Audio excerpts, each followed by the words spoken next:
All right, so get ready because we have a ton of NFL predictions to dive into.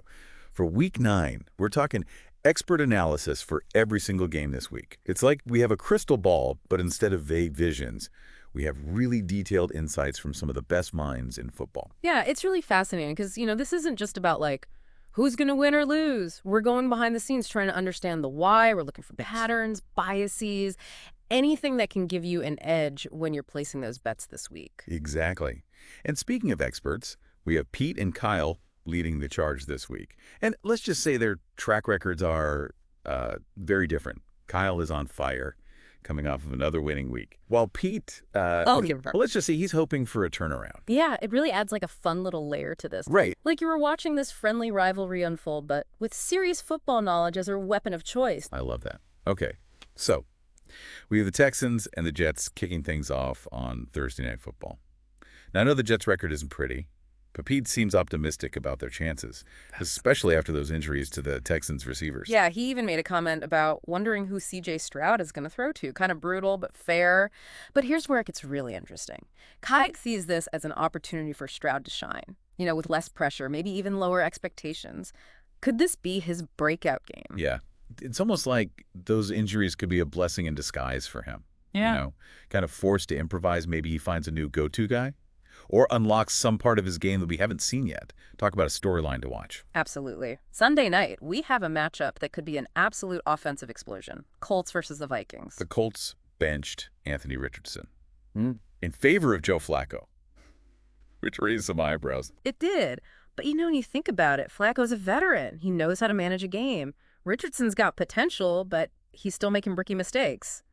This switch could actually benefit Jonathan Taylor. Think about it. Flacco's more likely to check down to the running back if he's under pressure. Plus, with a reliable passing game, defenses can't just stack the box against Taylor anymore. Right. And you can't forget about the Vikings defense. They seem to play their best when they have a lead. So if the Colts can keep it close early, they might be able to expose some weaknesses later in the game. And speaking of Vikings, remember how Kyle predicted they'd trade for Cam Dantzler a few weeks back? Nailed it. It's little things like that that make you really pay attention to what he's saying. Oh, yeah. Okay. Get ready for this one. Monday Night Football. The Bucs going head-to-head with the undefeated Chiefs. Undefeated, yes, but there's a little bit of a debate brewing about whether the Chiefs are truly great or simply very good. Pete seems to think they're the real deal, has them going all the way. But the Bucs, their defense has been shaky. Their offense is missing some key pieces. Can they really pull off an upset of this magnitude? I mean, it's David versus Goliath, right? Yeah. But remember, anything can happen on Monday night. This is a game you don't want to miss. Agreed. All right. From a potential upset to a matchup that feels almost predetermined, Dolphins versus the Bills. History tells us this one leans heavily towards the Bills. History and Josh Allen, he just seems to have Tua's number. And, with weapons like Stephon Diggs, Gabe Davis, rookie Keon Coleman stepping up. I mean, the Bills' offense is downright terrifying. It's almost unfair to the rest of the AFC East. Yeah. But hey, maybe Tua surprises us. Maybe this is the week the Dolphins figure out how to crack the Bills' code. Stranger things have happened, right? Right. Speaking of surprises, we got the Broncos, a team that is exceeding expectations this year, traveling to Baltimore to face the Ravens. Both teams are 5-3, so this is huge for playoff positioning. Yeah, it is. The Broncos have a rock-solid defense. Russell Wilson seems to be back in form under Sean Payton. But Lamar Jackson and the Ravens are a force to be reckoned with. They are. And Lamar is playing at an MVP level this year. This game could really come down to whether the Broncos defense can contain his explosive plays. Yeah, for sure. Speaking of exciting quarterbacks, Justin Herbert and the Chargers are heading to Cleveland to face the Browns. The Browns are 2-6, but they've got Deshaun Watson back. So anything could happen. Yeah, and the Chargers have a strong defense. But if they underestimate the Browns' hunger for a win, this could turn into a real trap game. Especially with their next opponent being the undefeated Chiefs. They might be looking ahead already. Oh, for sure. Okay, let's shift gears here to a battle of teams trying to snap their losing streaks. The Saints and the Panthers. Both teams are on lengthy skids, Yep. making this game a total wild card. The Panthers are trying to find their footing with Bryce Young, while the Saints are struggling to find any consistency. This is a prime opportunity for a surprise outcome. You know what they say, someone's got to win. Speaking of inconsistency, how about those Dallas Cowboys? They're taking on the Atlanta Falcons, who are currently leading the NFC South. thanks to those 2 wins over the Buccaneers. Yeah. Pete's convinced that the Cowboys are due for a bounce-back performance. But Kyle isn't buying it. He's pointing to their defensive struggles, especially against the run. And the Falcons have one of the best rushing attacks in the league. This could be a high-scoring shootout, that's for sure. But let's not forget, the Cowboys have a knack for snatching victory from the jaws of defeat. They do. And speaking of snatching victory, the Commanders are facing a potential trap game against the Giants, coming off of that emotional win against the Bears, and with a tough matchup against the Steelers next week, they might be looking past the Giants. Especially since the Giants are at home and always play with that extra fire in front of their fans. Don't count the Giants out. They might be struggling, but they have the talent to make this a real challenge for the Commanders. Agreed. Next up is a potential offensive showcase. The Raiders and the Bengals. Bengals have one of the most explosive offenses in the league. With Joe Burrow and Jamar Chase, they're coming off of a disappointing loss, so they'll be looking to make a statement. The Raiders. Yeah. So, they've had their struggles. Can their defense step up and contain that Bengals firepower? That's the big question here. This one could get out of hand if the Raiders aren't careful, but hey, maybe we'll see an upset brewing. I mean, crazier things happen this season.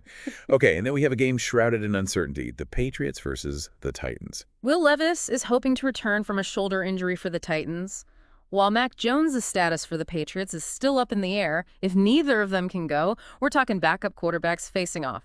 Malik Willis for the Titans and Bailey Zappi for the Patriots. Talk about a game where coaching could be the deciding factor. Matt LaFleur, the Titans head coach, is known for his creative play calling. Maybe he can scheme up some magic, even with a less experienced quarterback. Yeah, absolutely. This is one of those games where you almost want to throw out the stats and just focus on the coaching matchup. Okay. All right, moving on to a matchup with 2 teams heading in opposite directions. Bears versus the Cardinals. The Cardinals are soaring after that convincing win last week, and Kyler Murray is back to looking like his old dynamic self. But the Bears, Yeah. they're reeling after that heartbreaking loss. Yeah. And their coach is taking a lot of heat for some questionable calls late in the game. There's a real chance of an emotional hangover for the Bears. They need to regroup fast if they want to avoid a blowout in the desert. Agreed. Then we've got a clash of NFC Titans, the Jaguars, and the Eagles. Yeah, the Eagles are flying high, dominating on both sides of the ball. They're the clear favorites here. And, you know, the Jaguars getting flexed out of Sunday Night Football speaks volumes about the perceived gap between these two teams. Ouch. That's the ultimate insult, isn't it? Yeah. The league basically saying this game isn't worth prime time. Tough break for the Jags. It is. But hey, maybe they use it as motivation. Maybe they come out with something to prove. Maybe. All right, and to wrap up this whirlwind tour of predictions, we got a crucial NFC North showdown. Lions versus the Packers. Ooh, big one. Big one. The big question mark here is Jordan Love's health. He suffered a groin strain last week. Oh. If he can't go, the Packers will be relying on backup Sean Clifford, which could significantly impact their offensive game plan. Yeah. The Lions, on the other hand, are rolling. Their offense is clicking, and they're playing with a swagger that we haven't seen in years. This game has huge implications for the NFC North race, and it could come down to whether Jordan Love is healthy enough to lead the Packers offense. Yeah. All right, let's get to the part you've all been waiting for, the best bet segment. This is where our experts put their money where their mouth is. Kyle is going with the Falcons, giving 2.5 points to the Cowboys. He thinks Atlanta can exploit Dallas's weakness against the run. Pete's sticking with the Eagles, picking them to cover a big spread against the Jaguars. It's a bold move, especially given the Jaguars' potential for an upset. And we got a few off-screen picks as well.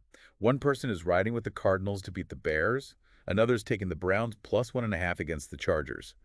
And the producers are going with the Texans to shock the world. Yeah. And beat the Jets. Oh, wow. That Texans pick is a real long shot. But hey, stranger things have happened. It just goes to show, even with all this expert analysis, the NFL is full of surprises. It is. And that's what keeps us coming back for more, right? Stay tuned, because we're about to break down some of these games in more detail in our next segment. Welcome back. So we've covered a ton of ground, analyzed a mountain of predictions. What are some of the key takeaways that are kind of standing out to you? Well, first off, this NFL season is wild. I mean, the parity is just insane. Every week we see upsets, underdogs barking. It makes these predictions even more intriguing. What do you think? Is this the most unpredictable season in recent memory? It's definitely up there. You've got teams like the Falcons leading their division, the Browns still clinging to playoff hopes despite a 2-6 record. It really feels like any given Sunday, anything can happen. And for you, that means opportunities, maybe even some hidden opportunities that the experts are overlooking. Right. Like take the Saints and the Panthers. Both teams on losing streaks. But I have this feeling that the Saints might just pull off an upset. What do you think? Am I crazy for thinking that? Not crazy at all. I mean, we talked about the Panthers still figuring things out with Bryce Young at the helm. And the Saints, despite the losses, have shown flashes of brilliance. Plus, there's that desperation factor. Both teams are hungry for a win. That can be a powerful motivator. Yeah, for sure. And then there's the Texans. The producers have them upsetting the Jets, which on paper seems crazy. But with Stroud potentially having that nothing-to-lose mentality, maybe he lights it up. Could this be the week the experts eat their words? Wouldn't that be something? I'm actually intrigued to see how Stroud handles this primetime game. We've seen glimpses of his talent. But this could be a real test. If he can lead the Texans to an upset here, it would send shockwaves through the league. Yeah, it would. You know, going through these predictions, something else really struck me. Coaching. We saw how crucial it was in that Bears game last week. With those questionable calls late in the game, it really got me thinking, how much weight should we give to the coaching matchup when we're analyzing these games? Yeah, it's a huge factor, and I think it's often underestimated. A great coach can elevate a team's performance, make adjustments on the fly, and exploit an opponent's weaknesses. You know, look at Sean McVay with the Rams. He consistently finds ways to outsmart his opponents. And then you have situations like the Bears, where coaching decisions can actually cost a team the game. It's something you definitely can't ignore. So for you out there listening, this is a key takeaway. Don't just look at the players, the stats, the records. Pay attention to the coaching matchup. It can make all the difference. Absolutely. It's about digging deeper, going beyond the surface level, and understanding the nuances that can swing a game. That's what separates casual fans from those who can consistently make smart predictions. And sometimes it's about trusting your gut. Call it intuition, call it a hunch. But sometimes you just have a feeling about a game. Right. I completely agree. There's a place for both. The analytical, data-driven approach and that gut feeling, that sometimes leads you to a hidden gem. So to recap, here are the key insights we've uncovered in this deep dive. First, this NFL season is full of parity and surprises. Upsets are happening left and right, so don't be afraid to go against the grain with your predictions. Second, coaching matters. A great coach can make a good team great, and a bad coach can make a good team struggle. Factor that into your analysis. Third, there are hidden opportunities everywhere. If you do your research, look beyond the obvious. You might just find those winning bets that everyone else misses. And finally, don't be afraid to trust your gut. Sometimes your intuition can lead you to insights that the experts miss. Excellent points. But before we move on, I want to throw out a final provocative thought for our listeners. Okay, I'm all ears. We've spent all this time analyzing expert predictions, trying to decipher their logic. But what if the real key to understanding the NFL isn't about following the experts, but about thinking like them? What if, instead of just accepting their picks, we try to understand how they arrived at those picks? I love that. It's like becoming an expert yourself. Right. Developing your own analytical framework, your own way of looking at the game. Exactly. You know, break down their thought process. What factors are they considering? What biases might be influencing their decisions? What assumptions are they making? By understanding how they think, we can become more discerning, more critical, and ultimately, better at making our own predictions. So to all of you listening, here's the challenge. Don't just be a passive consumer of expert opinions. Engage with them, challenge them, learn from them, become an expert yourself. And who knows, maybe someday we'll be analyzing your predictions on this very podcast. Now, wouldn't that be something? Okay, we've got a few more fascinating games to break down, so let's dive back in. Okay, so we've talked about upsets and coaching and thinking like an expert. Now let's zero in on a couple of games that have me